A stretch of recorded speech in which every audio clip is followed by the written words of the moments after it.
अब हेल्थ और वेल्थ की जब चर्चा करते हैं तो आप लोगों को एक अच्छा स्वर विज्ञान से रिलेटेड एक अच्छी रेमेडी देता हूं।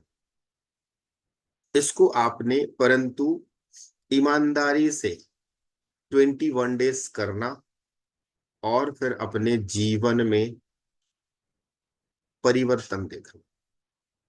ठीक है। आपको लेना है एक पेपर, ब्लैंक पेपर लेना है। एक ब्लैंक पेपर ले लीजिए, A4 साइज का पेपर है, उसको आप फोल्ड कर लीजिए। फोल्ड करने के बाद वो इतना बड़ा बन जाएगा। फोल्ड करेंगे तो 4 बार फोल्ड करेंगे तो वो इतना बड़ा एक टुकड़ा बन जाएगा। फिर आपको लेना है एक रेड कलर का पेन। रेड कलर का पेन मतलब रेड कलर का इंक लेना है। फिर उसमें आपको अपनी विश लिखनी है। किसमें लिखनी है पहले समझ लो। विश लिखनी है, कैसे विश लिखनी है कि मैं अपने जीवन में, मैं अपने शब्दों में बता रहा हूं, बाकी आप लोग अपने शब्दों में लिख लेना। मैं अपने जीवन में 10 दिशाओं से सुख शांति समृद्धि को आकर्षित कर रहा हूं, ऐसा भी लिख सकते हैं। या ये भी लिख सकते हैं कि मैं अपने जीवन में 10 दिशाओं से धन को आकर्षित कर रहा हूं। या मुझे 5 लाख रुपए मिल रहे हैं। जो भी आपकी विश होगी, जो आपकी विश होगी वो आपको लिखना है। ये प्रोसेस हो गया। पेपर लेना है। पेपर लाइनिंग वाला नहीं होना चाहिए, ब्लैंक होना चाहिए। रेड कलर की इंक वाला पेन होना चाहिए। ठीक है। ये आपको हो गया। कैसे लिखना है वो मैंने आपको बता दिया। अब लिखने का प्रोसेस बताता हूँ।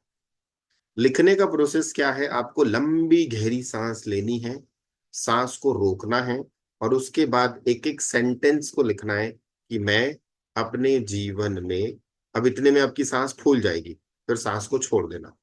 फिर आगे लिखना। अब मैं अपने जीवन में, यहां तक लिखा, अपने जीवन में 10 दिशाओं से धन को आकर्षित कर रहा हूं, फिर सांस छोड़ देना। वो एक लाइन हो गई। फिर दूसरी लाइन लिखना कि मैं अपने जीवन में 10 दिशाओं से धन को आकर्षित कर रहा हूं। फिर तीसरी लाइन लिखना, फिर चौथी लाइन लिखना, फिर पांचवी लाइन। वो पेज जब भर जाए, जब वो पेज पूरा का पूरा लाइन से आपके लिखने से वो भर जाए, इसको आपने सगुण में ही लिखना है। सगुण मतलब लंबी गहरी सांस खींचना है, होल्ड करना है, और उसके बाद आपको लिखना है। ठीक है, आपने लिखा। लिखने के बाद आप आराम से अपने छत पे चले जाओ, घर के बाहर चले जाओ, जहां मर्जी वहां चले जाओ।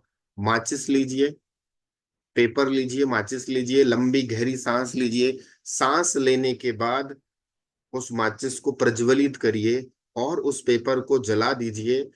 जब मतलब सगुण में ही उस पेपर को आपने जलाना है।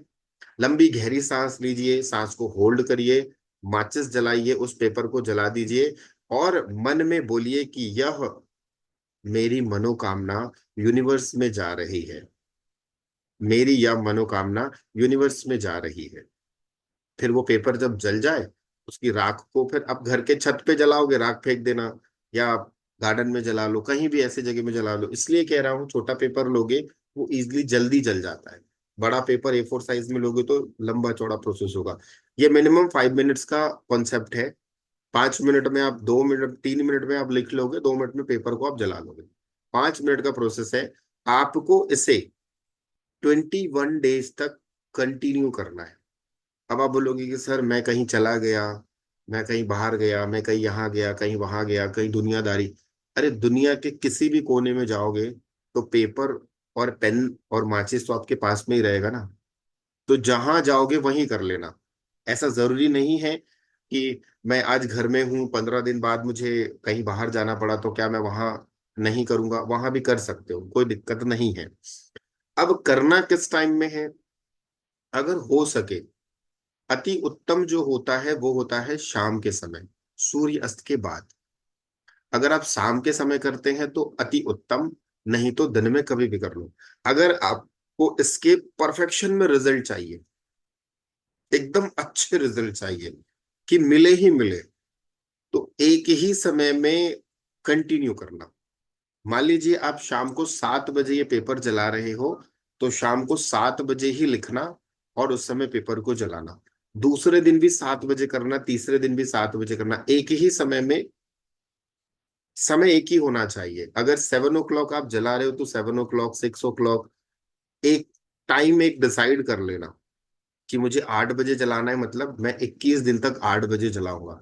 आप मान के चलना, आप इतने पॉजिटिव एंड पे यूनिवर्स में अपनी अपनी मनोकामना को भेज दोगे तो यूनिवर्स आपको देना चालू करेगी। अब यहाँ पर एक बात आती है, सर कितने दिन में मिलता है? देखो, छोटी मोटी विश होगी तो जल्दी मिल जाएगी। अब आप लिख दोगे कि मुझे 5 करोड़ रुपए मिल रहे हैं, तो वो 21 दिन में नहीं मिलेंगे भाई। ऐसा विश भी मत लिखना जो अपने ही आपको बेवकूफ बनाने वाला हो। ऐसी मनोकामना लिखना जो आपको जेन्युइन लगे। मान लीजिए किसी का प्रमोशन नहीं हो रहा है, तो प्रमोशन के लिए लिख सकता है। अब ऐसा नहीं कि वो 21 दिन में उसका प्रमोशन हो जाएगा, उसको प्रमोशन के रास्ते मिल जाएंगे। किसी का व्यापार नहीं चल रहा है, तो वो लिख सकता है कि मेरे व्यापार में वृद्धि हो रही है। और आप देखना, 15 दिन के अंदर में व्यापार में वृद्धि होना चालू हो जाएगी। तो इस तरीके से आप कॉन्शियस लेवल पे, सबसे पहले तो ये है कि आपको अ, छोटा सोचना पहले। जनरली होता क्या है ना, पहले आप छोटा सोचोगे, विश पूरी होगी, फिर बड़ा बोलोगे, फिर उसके बाद फिर विश पूरी होगी, फिर उससे और बड़ा बोलोगे। कई लोग क्या करते हैं, एकदम से बड़ा बोल देते हैं कि मैं आलीशान 5 करोड़ का घर खरीद रहा हूँ। पहले 50 लाख का तो घर खरीद लो, तब तो 5 करोड़ की सोचना। अब खुद रह रहे हो 5 लाख किराए के घर में और सीधा बोल रहे हो कि मैं 5 करोड़ का घर खरीद रहा हूँ, तो ये मूर्खता का प्रमाण पत्र है। कई लोग ऐसे होते हैं, अच्छा सर ने तो बताया, चलो मैं लिखना चालू कर देता हूँ। ऐसी अज्ञानता नहीं करना। बूंद बूंद से ही घड़ा भरता है। आपको ये भी बता देता हूं, जब आपको 10 माले में 3 माले में जाना है, 3 मंजिल पे जाना है, तो आप 1 2 3 4 5 6 7 8 9 10 स्टेप चढ़ के ही जाओगे। ऐसा नहीं है कि यहां से छलांग मारी तो सीधा तीसरी मंजिल पे पहुंच जाओगे। ऐसा नहीं होता। आपको स्टेप बाय स्टेप ऊपर चलना है। तो जब आप स्टेप बाय स्टेप ऊपर चलोगे तो ऑटोमेटिकली आप अपने मुकाम पे पहुंच जाओगे। ऐसा कुछ नहीं होगा कि यहां से 1 2 3 छलांग मारे सीधा तीसरी मंजिल पे। कोई पहुंच सकता है क्या ऐसा? नहीं हो सकता। तो कॉन्शियस लेवल पे और सबकॉन्शियस लेवल पे आपको थोड़ा समझना पड़ेगा। ये कर लेना, आपको बहुत हद तक रिजल्ट अच्छे मिलेंगे। अभी एक चीज तो मैंने ये पैसों की बता दी। दूसरा जो प्रॉब्लम आती है वो आती है घर में। अगर किसी प्रकार की कोई नेगेटिव एनर्जी है, तो नेगेटिव एनर्जी के लिए भी हम स्वर विज्ञान का प्रयोग कर सकते हैं। घर से नेगेटिव एनर्जी को दूर करने के लिए हम ये प्रयोग कर सकते हैं। ठीक है।